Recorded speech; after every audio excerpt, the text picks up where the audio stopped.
satu respon besar terhadap kasus tim oposisi. Mereka mengatakan bahwa di sisi mereka akan pada akhirnya bermoral. Kami rasanya tidak. Mereka mengatakan bahwa di sisi kita tidak akan merugikan orang lain karena kita akan pada akhirnya bisa untuk menyembunyikan apa yang kita ingin sembunyikan dan sebagainya. Ini pada akhirnya juga bukan akan kami jelaskan nanti di poin justifikasi kami. Namun mereka mengatakan bahwa mereka membawa contoh bahwa nanti misalnya ada orang yang jutek sehingga pada akhirnya di saat Anda melihat orang tersebut jutek dan orang tersebut langsung mengetahui bahwa orang ini berpikir bahwa saya jutek. Kami rasa juga tidak apa-apa karena pada akhirnya justru ini akan ada evaluasi terus ada klarifikasi sehingga pada akhirnya interaksi akan jauh lebih baik sisi kami. Bukan mereka juga mengatakan bahwa di sisi mereka akan ada informasi yang sesat. Kami rasanya sangat tidak valid karena lihat bagaimana jelas ini terjadi di sisi mereka, di mana orang-orang bisa bebas untuk berbohong, di mana orang-orang bisa bebas untuk menyembunyikan informasi yang mungkin mereka tidak berhak untuk menyembunyikannya, hingga pada akhirnya informasi justru sesat di sisi mereka tidak pernah menjelaskan mengapa ini bisa justru di sisi kami. Mereka juga membawa contoh bahwa nanti pemerintah akan bisa misalnya menyembunyikan sesuatu, menyembunyikan keadaan ekonomi yang sebenarnya agar pada akhirnya masyarakat mereka tidak panik. Bukan kami rasa justru ini mereka tidak menjelaskan kenapa pemerintah punya hak untuk menyembunyikan tersebut, padahal masyarakat juga punya hak untuk mendapatkan informasi tersebut. Mereka merupakan masyarakat yang tinggal negara tersebut dan kami rasa ini juga dibutuhkan untuk pada akhirnya ada recheck dan recheck, ada check and balance, untuk pada akhirnya ada evaluasi antara masyarakat dan pemerintah. Ini tidak pernah dijelaskan sisi mereka, justru gagal di kasus mereka. Bukan, namun masuk kepada argumentasi kami. Satu, pada poin justifikasi. Mungkin mereka akan mengatakan, mungkin oposisi akan mengatakan bahwa ini boleh justifikasi karena satu, ini merupakan privasi, dua, ini merupakan kebebasan orang untuk memilih apakah informasi boleh diberikan ke orang lain atau tidak. Kami rasa kami rasa ini sangat salah karena lihat parameter privasi adalah di saat informasi satu tidak merugikan orang lain jika tidak dipublikasikan. Yang kedua, ini adalah data yang disembunyikan untuk melindungi diri individu. Bukan, ini contohnya seperti lokasi, seperti alamat rumah dan sebagainya. Sehingga privasi ini tidak sama dengan rahasia. Bukan, rahasia yang kami maksud adalah rahasia yang merugikan orang, aksi yang disembunyikan atau pada akhirnya aksi-aksi yang akan bisa membuat Anda yang bisa merugikan Anda dan sebagainya. Bukan, namun mari kita bermain di keseluruhan kasus mereka, kita bermain di dunia mereka di mana rahasia sama dengan privasi. Kenapa pada akhirnya ini boleh dipublikasikan? Satu, manusia punya dua kondisi dalam diri.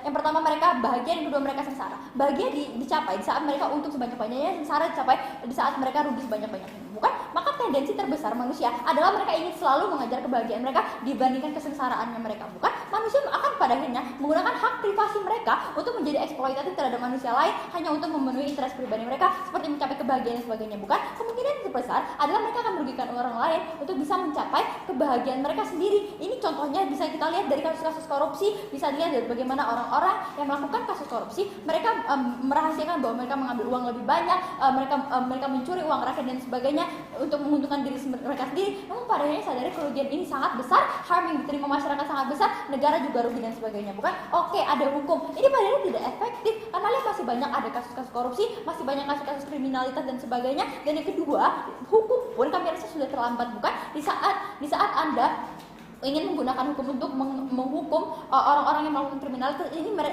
akhirnya sudah terlambat karena pada akhirnya Anda sudah rugi. Misalnya Anda sudah rugi 100 triliun dari kasus korupsi, Anda baru bisa menangani hal tersebut hingga pada akhirnya tidak ada kompensasi untuk Anda bisa menerima kompensasi dan sebagainya. Bukan, yang kedua,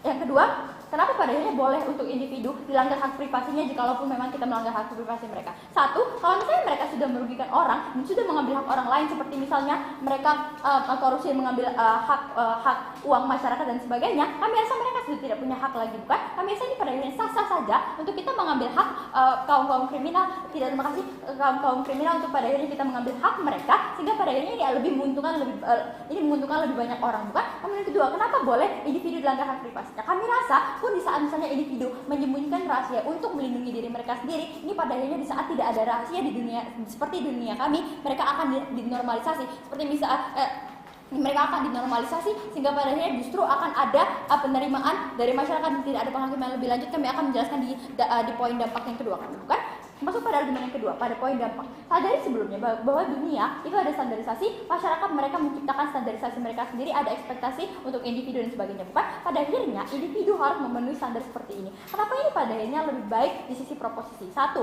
manusia bisa jadi diri sendiri mereka di dunia kami. Bukan, ini pada akhirnya di saat di dunia kami mereka tidak mengenal konsep rahasia. Bukan, pada akhirnya mereka tidak perlu lagi untuk menyembunyikan jati diri mereka hanya demi validasi masyarakat dan demi diterima oleh dunia, bukan? Contohnya, Anda tidak perlu lagi menyembunyikan bahwa Anda merupakan orang miskin hanya untuk diterima di circle orang kaya misalnya, atau hanya untuk diterima di suatu perusahaan dan sebagainya, bukan? Namun di sisi proposisi, Anda juga bisa melihat rahasia orang lain di sekitar Anda, bukan? Pada akhirnya ada dukungan atau supporting system, karena pada akhirnya orang-orang akan menganggap bahwa orang ini bukanlah orang yang aneh lagi, misalnya semua orang sudah banyak orang lain memiliki identitas sama seperti orang ini sehingga kita harus menerima ia, bukan? Namun yang kedua, tidak akan ada lagi insekuritas, bukan? Pun masih ada penghakiman, tidaknya di saat kita juga bisa melihat identitas orang lain, kita bisa melihat rahasia orang lain, ini pada akhirnya mereka juga akan memiliki rasa insekuritas yang lebih rendah. Mereka akan bisa merasa diterima karena misalnya, saya merupakan orang yang tidak straight, misalnya saya melihat ternyata di sekeliling saya banyak juga orang yang tidak straight, sehingga pada akhirnya Anda juga bisa memiliki insekuritas yang lebih rendah, sehingga pada akhirnya semua lebih baik, dampak pada individu itu sendiri akan lebih baik di sisi kita, bukan? Yang kedua, kami rasa rahasia pun tidak bisa melindungi manusia, bukan? Sadari manusia pada akhirnya butuh dilindungi. Mereka di dunia mereka manusia itu bohong untuk dilindungi, bukan? Karena pada akhirnya ada standar misalnya Anda harus menjadi heteroseksual, namun tapi ternyata Anda homoseksual, sehingga Anda harus bohong untuk melindungi diri Anda sendiri untuk misalnya diterima di dunia konservatif dan sebagainya, bukan? Namun di dunia kami standar ini sudah tidak ada lagi. Mengapa? Satu, orang-orang punya tendensi untuk menormalisasi suatu status atau kondisi di saat lebih banyak status yang terpublikasikan, bukan? Misalnya normalisasi identitas, seksualitas dan lain-lain, sehingga pada akhirnya orang-orang bisa lebih terima sisi kami, bukan? Yang kedua, jikalaupun ada standar dari masyarakat, ini tidak akan jangka panjang, karena lihat normalisasi itu karena lihat ini pada akhirnya akan ada normalisasi, pada akhirnya akan ada karena manusia dinamis, makin banyak yang teriak, sehingga pada akhirnya orang-orang merasa bahwa kebutuhan